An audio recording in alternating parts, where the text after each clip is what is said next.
Hi friends, అందరు ఎలా ఉన్నారు? అందరూ బాగున్నారా? నేనైతే చాలా బాగున్నాను. నేనండి మీ రషీదా కిచెన్స్. నా వీడియోస్ నచ్చితే లైక్ చేసి, షేర్ చేసి, సబ్స్క్రైబ్ చేసుకోండి. మీ ఫ్రెండ్స్ అండ్ ఫ్యామిలీకి షేర్ చేయండి. నేను టైగర్ రొయ్యలు తెప్పించాను అనమాట, బిర్యానీ వండుదామని చెప్పి. నేనైతే రొయ్యలు శుభ్రం చేసి కొన్ని రొయ్యలు బాక్స్లో ప్యాక్ చేశాను. కొన్ని రొయ్యలు బీరకాయలో వేసి వండుదామని చెప్పి, సరేలే మా ఫ్రెండ్స్కి కూడా చూపిద్దాం ఎలా వండుతానో అని చెప్పి వీడియో చేశాను అనమాట. చాలా చిన్న వీడియోయే, మీకు నచ్చితే లైక్ చేయండి. సరే అయితే నేనైతే ఫస్ట్ రొయ్యలు శుభ్రంగా ఉప్పేసి కడిగి నేను రొయ్యల మధ్యలోంచి చాక్ పెట్టి కట్ చేశాను అనమాట. బిర్యానీకి అలా చేస్తేనే మసాలా పడుతుంది మనకి.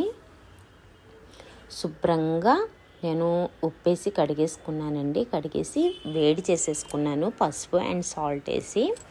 కొన్ని రొయ్యలు నేను బీరకాయ వేసి వండుతున్నాను.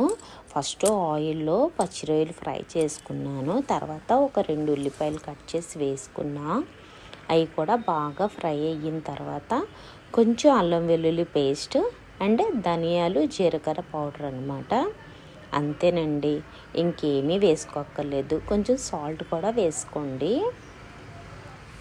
ఇవి ఫ్రై అవుతూ ఉంటాయి మనకి. బీరకాయలు కూడా వేసేసుకోండి. బీరకాయలు కూడా వేసుకున్న తర్వాత మనం మూత పెట్టి 10 నిమిషాలు అలా వదిలేస్తే మనకి బీరకాయలోంచి వాటర్ వస్తుంది. ఆ వాటర్తోనే కూర అంతా రెడీ అయిపోద్దండి. మీరు వాటర్ కూడా యాడ్ చేయక్కర్లేదు. చాలా టేస్ట్గా ఉంటుందండి కర్రీ మట్టుకు. ఇలా ఎప్పుడైనా ట్రై చేయండి.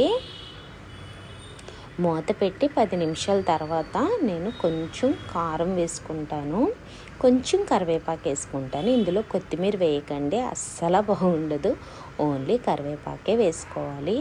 అంతేనండి, మనం రుచి చూసుకొని అందులో సాల్ట్ తక్కువైతే యాడ్ చేసుకోవడమే.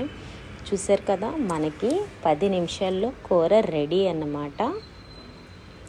వేడి వేడి అన్నంలో బీరకాయ పచ్చి రొయ్యలు వేసుకొని తింటే అబ్బా, ఆ కమ్మదనమే వేరండి. సరే మీకు కనుక ఈ వీడియో నచ్చితే లైక్ చేసి, షేర్ చేసి, సబ్స్క్రైబ్ చేసుకోండి. సరేనా? వీడియోస్ లేట్ అవుతున్నాయి ఏమనుకోకండి, నేను అన్నీ పోస్ట్ చేస్తాను. కొంచెం టైం పడుతుంది. Okay friends, bye.